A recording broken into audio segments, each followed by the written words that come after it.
students, today we are going to study about first topic of basic mathematics, that is number system. Basically number system में हम आपको numbers के बारे में बताएंगे, real numbers, integers, natural number, whole number, irrational number, rational number, इन सब के बारे में बताएंगे. As well as we will going to study about inequality terms, inequality signs, modulus terms and square root terms. इन सभी चीजों के बारे में आज हम लोग पढ़ने जा रहे हैं. तो आज की क्लास में हम लोग नंबर सिस्टम को पढ़ेंगे और नंबर सिस्टम को हम लोग स्टडी करते हैं बारी बारी से. देखिए, सबसे पहले हम लोग नंबर लाइन के बारे में पढ़ेंगे. नंबर लाइन बेसिकली होता है माइनस इंफिनिटी से लेकर के इंफिनिटी के बीच में कोई भी नंबर. ऑब्वियसली इंफिनिटी और माइनस इंफिनिटी संभव नहीं है, लेकिन माइनस इंफिनिटी और इंफिनिटी के बीच में कोई भी नंबर्स को हम लोग रियल नंबर कहते हैं. जो भी एक्चुअली यही लाइन जो है नंबर लाइन है, और इस पे जो भी नंबर को हम लोग रिप्रेजेंट कर सकते हैं उन सभी को हम लोग रियल नंबर कहते हैं. और इसलिए कभी कभी नंबर लाइन को हम लोग रियल नंबर एक्सिस भी कहते हैं. नंबर लाइन है ये, और इसी को कभी कभी रियल नंबर एक्सिस भी कहते हैं. रियल नंबर एक्सिस कहने का कारण ये है बिकॉज कोई भी अगर आप टर्म्स को लिखते हो, कोई भी नंबर को अगर आप लिखते हो तो रियल नंबर को लिखते हो तो उन सभी नंबर्स को इस नंबर लाइन पर रिप्रेजेंट किया जा सकता है. और इन सभी नंबर को अगर इस नंबर लाइन पर रिप्रेजेंट किया जा सकता है, इसलिए इसको रियल नंबर एक्सिस भी कहा जाता है. जीरो से इस साइड जो भी नंबर्स होंगे उन सभी को कहा जाता है पॉजिटिव रियल नंबर. और जीरो से कम, जीरो से लेफ्ट साइड जितने भी नंबर्स होंगे उन सभी को कहा जाएगा नेगेटिव रियल नंबर. जीरो बीच में होगा जो कि ना ही नेगेटिव कहलाएगा ना ही पॉजिटिव कहलाएगा. आप गौर कीजिएगा, जीरो के बाद इधर आप 1 2 इंटीजर के रूप में लिखना चाहो तो 1 2 3 4 है. हालांकि आप गौर करोगे कि ऐसा कुछ नहीं है कि -1 2 3 ही लिख सकते हैं हम. इसमें कोई भी नंबर रिप्रेजेंट किया जा सकता है. जैसे कि फॉर एग्जांपल 0.5 आप लिखते हो तो ये भी यहां पर रिप्रेजेंट किया जा सकता है. 1.5 आप लिखते हो तो यहां रिप्रेजेंट किया जा सकता है. आप चाहो तो 2.2 भी लिख सकते हो यहां पर. हर नंबर को इस एक्सिस पे रिप्रेजेंट किया जा सकता है. All numbers which can be represented, all numbers which can be represented on real number axis, represented on number line is called real number. इन सभी को रियल नंबर कहा जाता है. आप याद रखिएगा कि रियल नंबर वैसे नंबर्स हैं जो नंबर लाइन पे रिप्रेजेंट किए जा सकते हैं. जो भी नंबर लाइंस है आपके पास, अगर वहां पर आप लिख सकते हो नंबर्स को तो वो सभी का सभी नंबर्स रियल नंबर है. जस्ट फॉर एग्जांपल आपको लिखना फॉर एग्जांपल में आपको लिखना है -2 तो रियल नंबर पे है. आपको लिखना -2.596 तो आप देख सकते हो 2.596 मतलब लगभग 2.6 के करीब. तो आप देख सकते हो 2.5 यहां पे है, 2.5 थोड़ा सा आगे होगा ये. तो इस तरह से आप हर नंबर को आप 8.957 वगैरह लिखना चाहो, कोई भी इधर आपके पास कुछ होगा 8.957. तो इस तरह से आप देख सकते हो कि हर रियल नंबर्स को हम लोग नंबर लाइन पे रिप्रेजेंट कर सकते हैं. आपके पास या तो पॉजिटिव रियल नंबर होगा या तो नेगेटिव रियल नंबर्स होगा. अब सवाल ये है कि रियल नंबर अगर ये है तो इमेजिनरी नंबर क्या है. तो इमेजिनरी नंबर वैसे नंबर्स है जो स्क्वायर रूट ऑफ माइनस रखते हैं. स्क्वायर रूट ऑफ नेगेटिव का जो टर्म्स रखते हैं, स्क्वायर रूट ऑफ -1 आप कह सकते हो का जो टर्म रखते हैं, उन्हीं को इमेजिनरी नंबर कहा जाता है. तो A number consist of the term -1, square root of -1 is called imaginary number.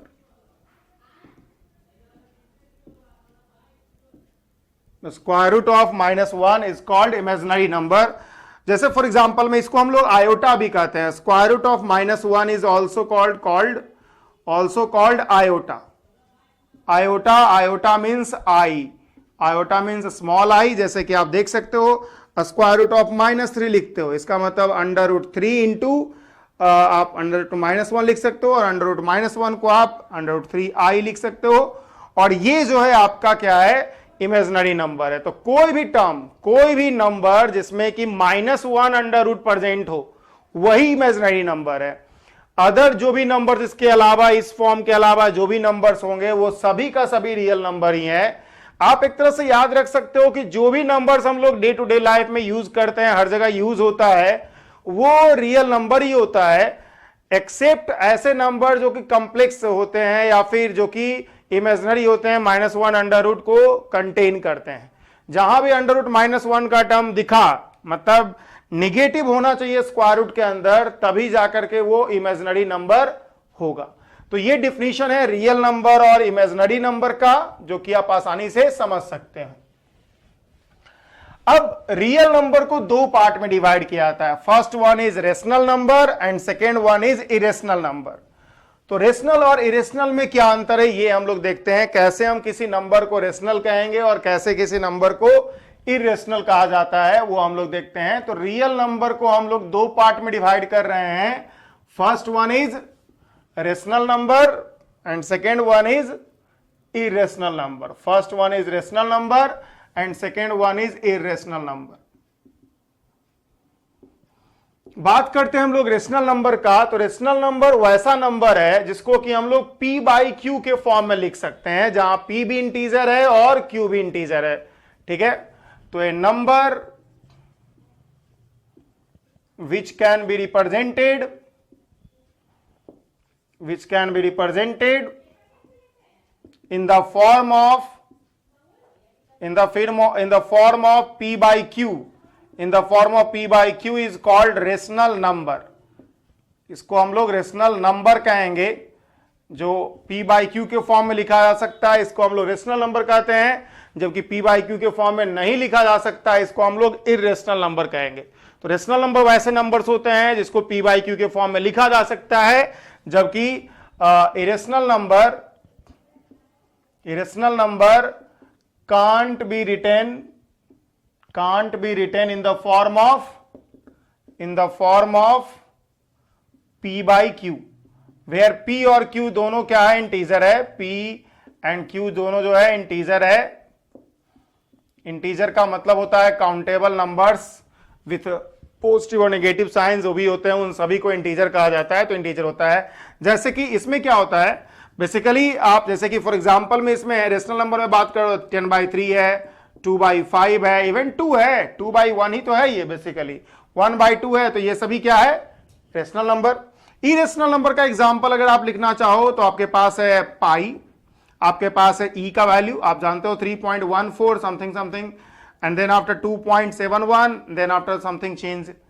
Basically आप इरेशनल नंबर में आप डेसिमल के बाद नेक्स्ट पॉइंट को डिटेक्ट नहीं कर सकते हो, ये इनफाइनाइट तक चला जाएगा और इसमें अगला डिजिट क्या होगा आपको पता नहीं है। तो in irrational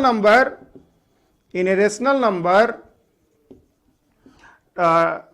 there are infinite decimal point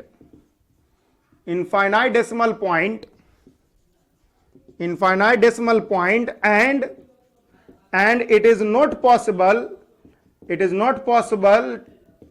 to predict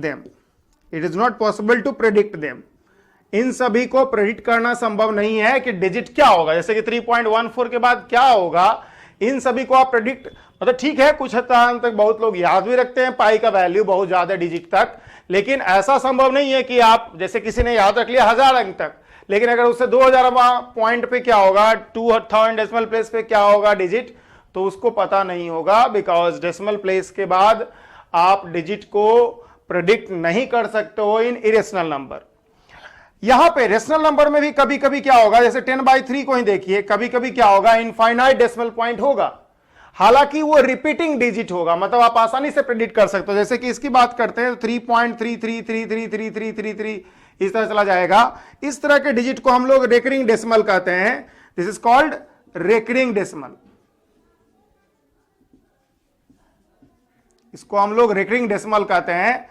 तो ये जो है हमारा रेकरिंग डेसिमल है। तो 10/3 जो लिखा गया है आपको, this is the recurring decimal, जो कि आप आसानी से समझ सकते हो कि वी हैव 10/3 दैट इज 3.33333, और इसको हम लोग रेकरिंग डेसिमल कह सकते हैं।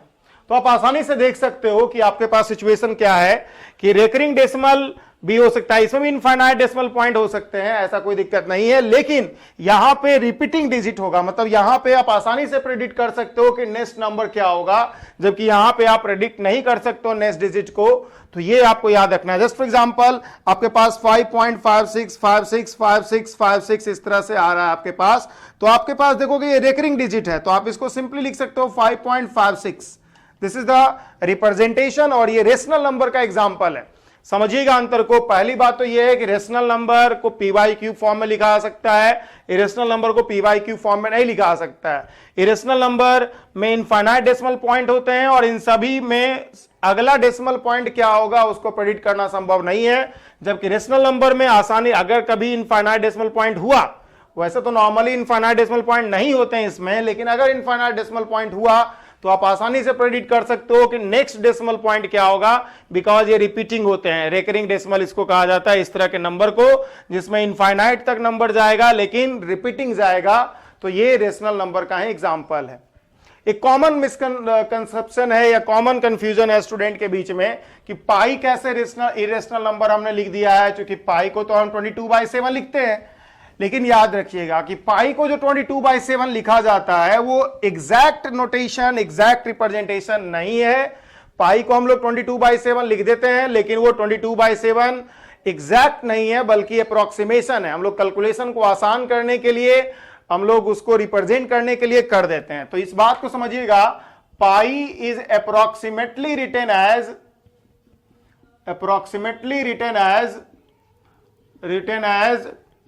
22/7, not exact relation, not it is exact relation, or you can say it is not exact relation, और ये जो है एग्जैक्ट रिलेशन नहीं है। पाई जो है वो एग्जैक्ट रिलेशन नहीं है, पाई को आप अप्रोक्सीमेटली लिख सकते हो 22/7। पाई जो है 22/7 है, एक अप्रोक्सीमेट रिलेशन है, ये एक एग्जैक्ट रिलेशन नहीं है। तो इस बात को आपको समझ में आना चाहिए कि ऐसा नहीं है कि आप पाई को, चूंकि पी बाई क्यू, बहुत लोगों को लग सकता है कि पाई पी बाई क्यू के फॉर्म में लिख दिया गया है, हालांकि पाई मैंने लिखा हुआ है, बताया हुआ है आपको कि पाई एक अप्रोक्सीमेट रिलेशन है इस तरह का, और इसलिए इसको आप रेशनल नंबर नहीं कह सकते हो। नेक्स्ट पॉइंट इज, हम लोग डिफाइन करते हैं इंटीजर। इंटीजर क्या है? तो जो भी काउंटिंग नंबर है, जो भी आप नंबर को काउंट कर सकते हो, उसका पॉजिटिव और नेगेटिव वैल्यू ही बेसिकली इंटीजर होता है। या फिर आप पहले इंटीजर से पहले हम नेचुरल नंबर डिफाइन कर देते हैं। Counting numbers are called natural number, सीधा सीधा है। Counting numbers are called rational number. Counting numbers को आप नेचुरल नंबर कहोगे, not rational number, natural number को कहोगे। फॉर एग्जांपल आपके पास है 1 2 3 4 5 6, इस तरह से ये जो भी नंबर्स है 4 5 6 7 8 9 10 11 अप टू लार्ज नंबर, बस काउंटिंग नंबर हो, उन्हीं को हम नेचुरल नंबर कहेंगे। बात करते हैं इंटीजर का, या इसके पहले हम लोग होल नंबर की बात करते हैं। होल नंबर में क्या होता है कि if zero is included, zero को अगर हम इंक्लूड कर दें, included with natural number, then it is called whole number. तब आप इसको होल नंबर कहोगे। फॉर एग्जाम्पल में अगर आपके पास हुआ 0 1 2 3 4 5, इस तरह से जो भी नंबर्स होंगे, इन सबको आपको होल नंबर कहना है। और इंटीजर क्या होता है? तो इंटीजर बेसिकली होल नंबर का जो भी वैल्यू है उन सबका नेगेटिव पॉजिटिव दोनों मिला करके इंटीजर होता है। तो इंटीजर क्या होता है? All positive and negative whole numbers are called integer. जो भी पॉजिटिव और नेगेटिव नंबर्स होते हैं उन सभी को इंटीजर कहा जाता है। जैसे कि अगर हम बात करें इंटीजर का, तो इंटीजर आप देख सकते हो, इंटीजर को आप 3 पार्ट में डिवाइड कर सकते हो। आप पॉजिटिव इंटीजर लिख सकते हो, पॉजिटिव इंटीजर का मतलब होता है 1 2 3 4, 1 2 3 4 इस तरह से लिख सकते हो। आप निगेटिव इंटीजर लिख सकते हो। निगेटिव इंटीजर का मतलब होता है -1 -2 -3 -4 एटसेट्रा। और आप neither negative nor positive integer कह सकते हो। और neither negative nor positive integer का मतलब हुआ 0। तो इस तरह से आप देख सकते हो हमने डिफाइन कर लिया नेचुरल नंबर, होल नंबर और इंटीजर को। तो ये नंबर सिस्टम में इतना ही कुछ है। हम लोग इसके बाद कुछ चीजें, कुछ टर्म्स है जो कि हम लोग पढ़ने जा रहे हैं, जैसे कि first one terms is inequality notation. क्या होता है इनक्वालिटी नोटेशन? बहुत लोग कंफ्यूज रहते हैं कि क्या सही है क्या गलत है, क्या मतलब है नोटेशन का। तो आप समझिए, हम लोग इनक्वालिटी का नोटेशन पढ़ने जा रहे हैं अभी। इनक्वालिटी का नोटेशन, तो इनक्वालिटी नोटेशन में आपके पास सबसे पहले ये होता है this one notation, this is called greater than. This is studied as greater than. Just for example, 3 greater than 2, correct? This is example then 5 greater than 3. This is example 10 greater than 7. तो ये सब जो है studied as greater than। जैसे कि इसको आप study करोगे 3 greater than 2, 3 2 से बड़ा है। अगर आप बात करते हो 5 greater than 3, तो 5 जो है 3 से बड़ा है। अगर आप बात करते हो 10 greater than 7, this is called 10 greater than 7। अगर आप इस तरह से नोटेशन रखते हो this one, so this is called less than, this is called less than. और लेस देन की अगर हम बात करें तो आपके पास होगा 2 less than 3, and then after कहोगे 5 लेस देन 7, देन आफ्टर कहोगे आप 7 लेस देन 10। तो आप ये सभी को स्टडी इस तरह से करोगे, 2 less than equal to 2 less than 3, 5 less than 7, 7 less than 10। बात करते हैं हम लोग अब ग्रेटर देन और equal to. So greater than or equal to, this is studied as greater than or equal to, greater than or equal to। Just for example आप कहोगे 3 greater than equal to 2, सही है? तो सही है ये, because देखिए इसमें आपको कंफ्यूज नहीं होना चाहिए।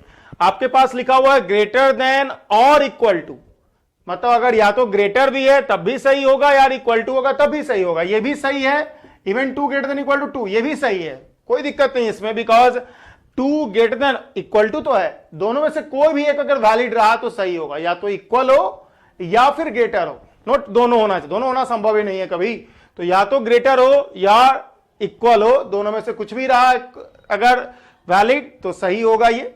अगर आप इसकी बात करते हो तो ये लेस देन और इक्वल टू पढ़ा जाता है, लेस देन और इक्वल टू पढ़ा जाएगा। और लेस देन और इक्वल टू की बात करें जैसे कि 2 less than equal to 3, 2 less than equal to 2, ये सही है, दोनों सही है। ये भी सही कहलाएगा, ये भी सही कहलाएगा, बिकॉज इक्वल टू तो बराबर तो वैलिड है, सही है ये।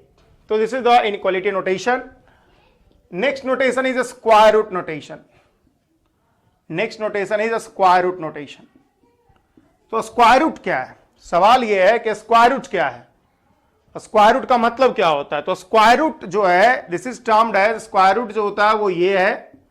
और स्क्वायर रूट का मतलब होता है, जो भी आपके पास स्क्वायर रूट है उसका मतलब क्या है, तो स्क्वायर रूट का सीधा मतलब होता है, this is termed as positive square root, this is termed as positive square root, and this one is negative square root, this one is called negative square root. याद रखिएगा कि जो सिंपली स्क्वायर रूट आप लिखते हैं वो हमेशा positive होता है। अगर आप कुछ भी स्क्वायर रूट के अंदर लिखते हो तो हमेशा ये मॉड एक्स के बराबर होगा। मॉडुलस ऑफ एक्स हम लोग अभी पढ़ने जा रहे हैं, फिलहाल अभी आपको बता दें, मतलब ये हमेशा पॉजिटिव होगा। मतलब ये जैसे कि अगर आपने रखा है 9 तो आपके पास होगा 3। अगर आप इसको +-3 करते हो तो आप गलत करते हो, बिल्कुल गलत है। स्क्वायर रूट ऑफ 9 बेसिकली ये पॉजिटिव स्क्वायर रूट ही है। नॉर्मली हम लोग पॉजिटिव टर्म को इग्नोर करते हैं, नहीं लिखते हैं। इसका मतलब ये नहीं है कि आप पॉजिटिव नेगेटिव दोनों ऐड कर सकते हो इसमें, ये पॉजिटिव स्क्वायर रूट ही है। और इसलिए स्क्वायर रूट 9 जो होगा 3 होगा, स्क्वायर रूट जो होगा 16 जो होगा वो 4 होगा, स्क्वायर रूट जो होगा 25 जो होगा वो 5 होगा, स्क्वायर रूट जो होगा इसी तरह से आप 49 कर सकते हो 7 होगा। मतलब स्क्वायर रूट का मतलब है कि positive, this is called positive square root. अगर निगेटिव होगा तो निगेटिव अलग से लिखना होगा। याद रखिए, हमेशा इस बात को आपको याद रखना है कि स्क्वायर रूट का मतलब पॉजिटिव स्क्वायर रूट होता है। अनलेस एंड अनटिल हम लोग वहां पे निगेटिव साइन पहले नहीं लिखते हैं, वो निगेटिव वैल्यू नहीं देगा। लोग गलती से मिस्टेक से कर देते हैं कि square root of 9 is equal to plus minus 3, जो कि एक गलत बात है, गलत है। स्क्वायर रूट का मतलब बेसिकली मॉडुलस एक्स होता है। तो सवाल ये है कि मॉडुलस एक्स क्या है, तो मॉडुलस का मतलब क्या है ये समझिए, मॉडुलस के बारे में हम लोग समझेंगे अब। तो देखिए अगला टर्म्स हम लोग यही मॉडुलस ही पढ़ने जा रहे हैं, और मॉडुलस ऑफ एक्स का मतलब होता है मैग्नीट्यूड ऑफ एक्स। इसको हम लोग मैग्नीट्यूड भी कहते हैं, क्योंकि मैग्नीट्यूड भी कहा जाता है of any substance, any number, magnitude associated with any number, because ये हमेशा पॉजिटिव होता है। ये जो होता है एक्स के बराबर होगा अगर एक्स का वैल्यू जो आपने लिया वो ग्रेटर देन इक्वल टू 0 लिया है, और ये माइनस एक्स के बराबर होगा अगर आपने एक्स को निगेटिव लिया हुआ है। आप इस बात को समझो। बहुत बार ये लग सकता है कि एक्स को तो मॉडुलस एक्स को माइनस एक्स मैंने लिख दिया तो ये निगेटिव हो गया, ऐसा नहीं है, ऐसा बिल्कुल नहीं है, क्योंकि माइनस एक्स ये नहीं है, बल्कि मतलब माइनस एक्स का मतलब ये निगेटिव नहीं है बल्कि ये पॉजिटिव ही है, क्योंकि एक्स खुद निगेटिव है। आप गौर कीजिए कि अगर आपके पास मॉडुलस 3 है तो आपने 3 लिखा पॉजिटिव, अगर आपके पास मॉडुलस ऑफ माइनस 3 आपको कहा जाए तो आपको कहा गया है कि अगर आपने जिसका मॉडुलस लिया है वो लेस देन 0 है तो आप उसमें माइनस लगा के उसको बाहर लाओगे, तो बेसिकली ये 3 तो हो गया। तो इस तरह से आप देख सकते हो कि मॉडुलस ऑफ एक्स हमेशा पॉजिटिव हुआ, चाहे आप +3 का मॉडुलस लो या -3 का मॉडुलस लो। इसी तरह से अगर आप मॉडुलस ऑफ 5 की बात करते हो तो ये 5 हुआ, और मॉडुलस ऑफ -5 की बात करते हो तो ये कितना हो गया, minus of -5, that is equal to 5। तो आप देख सकते हो या तो आप मॉडुलस ऑफ 5 लो या फिर मॉडुलस ऑफ -5 लो, दोनों का दोनों क्या होगा, 5 ही होगा। अगर आप मॉडुलस ऑफ 7 करते हो तो ये आपके पास 7 हो गया, मॉडुलस ऑफ -7 करते हो तो क्या हो गया, फिर भी ये 7 हो गया, बिकॉज ऑफ -7 करोगे तो 7 ही आएगा। तो मॉडुलस ऑफ एक्स जो होता है वो एक्स के बराबर होगा अगर x greater than equal to 0 है, और -x होगा अगर x लेस देन 0 है। तो इसी तरह से आप देख सकते हो कि अंडर रूट स्क्वायर को एक्स स्क्वायर को आप सिंपली x लिखोगे और x का मॉडुलस ऑफ x लिखोगे, और मॉडुलस ऑफ x का मतलब आपके सामने है, और आप देख सकते हो कि चाहे आप नेगेटिव का मॉडुलस लो या पॉजिटिव का मॉडुलस लो, आपके पास हमेशा पॉजिटिव ही आएगा। अब देखिए कॉमन मिस्टेक जो स्टूडेंट करते हैं, हालांकि एक माइनर मिस्टेक है ये चीजें, लेकिन आपको ध्यान रखना चाहिए। जैसे कि फॉर एग्जांपल है solve x square is equal to 9, तो x square is equal to 9 को सॉल्व करना है तो एक्स का वैल्यू आपके पास जो होगा वो लो ले लेंगे स्क्वायर रूट ऑफ 9, और स्क्वायर रूट ऑफ 9 मतलब 3। यहां पे कुछ गड़बड़ है, यहां पे गड़बड़ ये हुआ है कि आपने सिंपली इसको पॉजिटिव मान लिया, जो कि सही नहीं है। आपको ऐसे लिखना चाहिए x is equal to plus minus square root of 9 and so this will be equal to +-3। तो ये समझिए कि यहां पे 2 रूट होगा। आप समझो अच्छे से, आप समझ सकते हो कि अगर आपने x का वैल्यू 3 लिखा तो ये सेटिस्फाइड है, लेकिन इसमें एक रूट गायब हो गया है, क्योंकि x का वैल्यू x का क्या वैल्यू रखें ताकि ये 9 हो, x स्क्वायर -3 भी अगर आप x का वैल्यू रखते हो तब भी x स्क्वायर 9 होगा, और इसलिए complete solution will be x equal to +-3, not x will be equal to 3। x will be equal to 3 लिखते हो तो आप आधा आंसर लिख रहे हो, पूरा आंसर नहीं लिख रहे हो। इसी तरह से अगर आपको सॉल्व करने के लिए कहा जाए solve y is equal to √4, तो बहुत बार स्टूडेंट ये भी करता है कि y is equal to √4 means +-2, again wrong. जैसा कि आपको बताया गया है कि अगर y इज इक्वल टू √4 है, इसका मतलब है ये कि सिर्फ और सिर्फ +2 है। ये जो है square root is basically positive square root, not simply square root. हम लोग पॉजिटिव टर्म्स को इग्नोर कर देते हैं, लेकिन इसका मतलब ये नहीं है कि वहां प्लस माइनस दोनों हो सकता है, वो सिंपली प्लस ही होगा। तो याद रखना है कि दोनों में अंतर है। अगर आपको x is equal to √9 solve करने के लिए आ जाता तो इसका मतलब x का वैल्यू 3 होता, लेकिन अगर आप x square is equal to 9 solve करने के लिए दिया हुआ है तो x इक्वल टू +-3 होगा। तो ये दोनों जो क्वेश्चन है उसमें अंतर है, ये दोनों अलग अलग क्वेश्चन है, दोनों सेम क्वेश्चन नहीं है, और दोनों का सॉल्यूशन थोड़ा थोड़ा अलग आएगा। भले ये थोड़ा थोड़ा अलग है, लेकिन आपको इन सभी चीजों को ध्यान रखना चाहिए। आपको इन सभी चीजों को ध्यान रख करके ही क्वेश्चंस को करना चाहिए, तभी आप अच्छा कर पाओगे। तो हमने आज के क्लास में basically real number, imaginary number, natural number, integer, whole number के बारे में पढ़ा। As well as we have studied about modulus value. Modulus का मतलब क्या है? मॉडुलस हमेशा पॉजिटिव होता है, इसलिए इसको मैग्नीट्यूड भी कहा जाता है ऑफ एनी नंबर। जो कि कोई भी नंबर हो उसके साथ जो एसोसिएटेड मैग्नीट्यूड होगा उसको आप मॉडुलस से रिप्रेजेंट करते हो, हमेशा पॉजिटिव होगा। Modulus of x equal to x, अगर x पॉजिटिव है, क्योंकि पॉजिटिव है तो उसमें कुछ साइन लगाने का जरूरत है ही नहीं। अगर निगेटिव है x तो उसमें माइनस लगाओगे, ताकि माइनस और जो निगेटिव जो x में निगेटिव टर्म्स होगा वो दोनों मिलकर के प्लस हो जाए, ताकि मॉडुलस का वैल्यू हमेशा पॉजिटिव आए।